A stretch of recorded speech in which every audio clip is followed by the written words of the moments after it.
Hi, my name's Jack. This is 6-year-old Jack talking about Hero Factory, a unique lineup of Lego toys that didn't follow the typical brick-by-brick formula. In 2010, the products were released and would go on to warrant video games, a TV series, and numerous waves of Hero Factory toys. For children like myself who wanted nothing more than to not be a child, Hero Factory was the best. Their building process was complicated, making them feel more like figurines than toys. And the TV show made you feel a part of something, having a storyline to keep up with. But all too soon, childhood came and went. Jack now spends his days making a fool of himself on TikTok because it's all he has left after his favorite line of toys got cancelled 5 years later. But this wasn't Lego's first attempt at a series like this.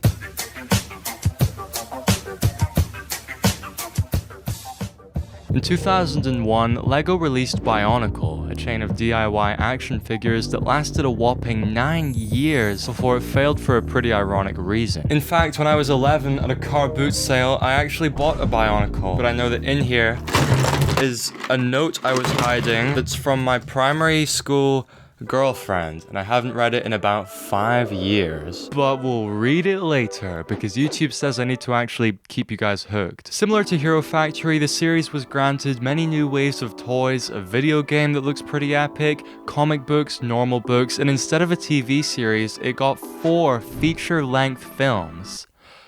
Let's talk about that for a bit. The first film was pretty good and gets 7 out of 10 wheels on the bus from me. It introduces all the characters, locations, and concepts that you must know about moving forward, so let's get you up to speed. In Bionicle Land, there's a million little guys called Matorans, who are like Minecraft villagers. They do basic tasks, but they can't defend themselves from evil, and that's where the Toa come in, a handful of warriors dedicated to defending Bionicle Land. The film follows a Matoran called Jaller, who deep down seeks adventure and isn't quite like the other girls. He figures out after finding the great Kanohi Mask of Light that he was destined all along to become a Toa, and it was a really good metaphor for self-worth as much as it was a compelling advert for the toys. There's also kind of a weird flirty thing going on between Jaller and another character. Nothing gets by the captain of the guard, unless he wishes it.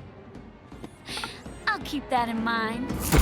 What would that even be implying? The second one gets 2 out of 10 sausage suppers because the plot was just so confusing to me, and I only realized on the second watch that it was actually a prequel to the first one. That should have been way clearer. And honestly, it doesn't even add that much to the lore of the series apart from a bit of context. Not very good. I actually remember watching the third one when I was nothing but a wee lad, and it definitely holds up. For a fan of the toys, there would be so much to be gained from watching this thing. It does a way better job at humanizing the characters, as well as introducing some more adult themes like corruption and betrayal. I give this movie 8 out of 10 eyeballs. And finally, the last movie feels kind of weird to watch because it was planned out to be a huge commercial success. The storyline wasn't connected to the previous trilogy, and it was distributed by Universal Pictures, which is why you can't find it on YouTube. And not to mention the $65 million budget, which I'm sure is very real. Fans loved it, critics thought it was okay, kinda mid. 5 out of 10 Twitter verifications from me. But then 3 months after the film's release in 2009, the whole Bionicle series was cancelled.